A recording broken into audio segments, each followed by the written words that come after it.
we are joined by Armando Iannucci. He is director of a new film, In the Loop. It's a satire on the inner workings of the British and the American governments. Armando, thank you for coming.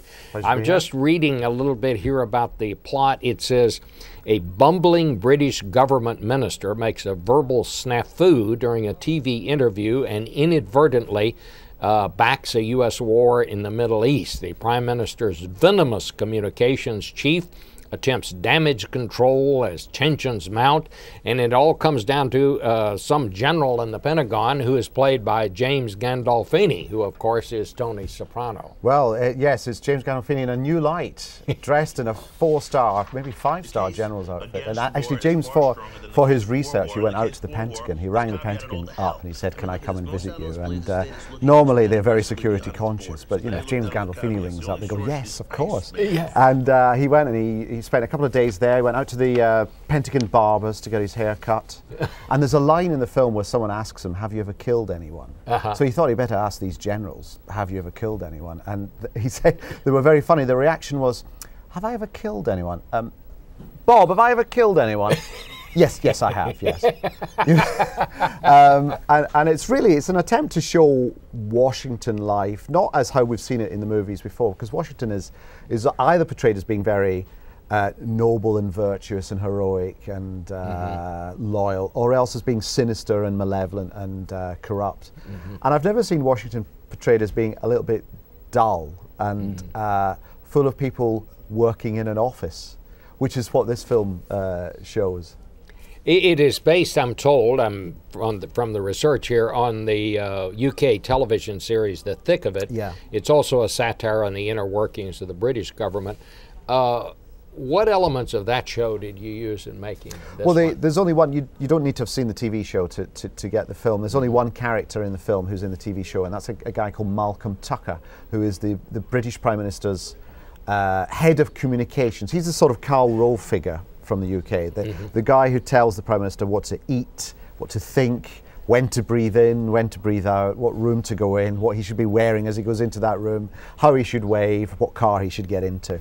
And he really dominates the British end of things. And the problem is that one of the ministers has gone rogue, and it says something in an interview about this build-up to this fictional war, not at all based on events of 6 years ago, a war in the Middle East, and Malcolm Tucker then lures this British minister into sort of the Washington end of things, where he turns out to be a tiny cog in a huge machine. Now, have you shown it to have any members of the British government seen it? Oh, the UK government, yes. And what was the reaction? Alistair Campbell, who this character is based on, has seen it, and it's so funny because he wrote that he found it very, he said it was dull, which made me think, what, has he seen all this before?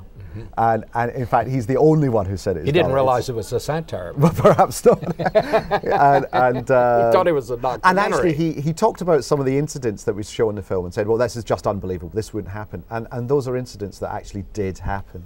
And that's a strange thing. You know, when you write comedy, you exaggerate and you distort.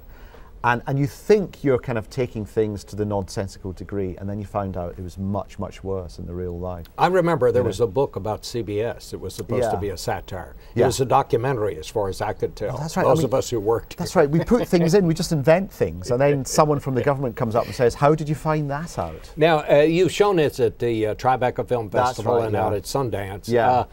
What, did you get a different reaction from American audiences than you did from British audiences? Well, I thought I would, you know, because it sort of bounces backwards and forwards between London and Washington, and I thought the UK audiences would go for the UK side and the American audiences the US side, and no, the reaction has been universal. It's basically a screwball comedy, and all the audiences we've shown it to so far have just hooted with laughter from start to finish. But it is about the build-up to a war, so there's a sort of a hidden bite at the end. Now, what was it like working with Gandolfini? He's a general, and he's a dove in this. Yes, he's a dove. He's a gentle soul. He talks the talk, and then we find out in the film whether he can walk the walk.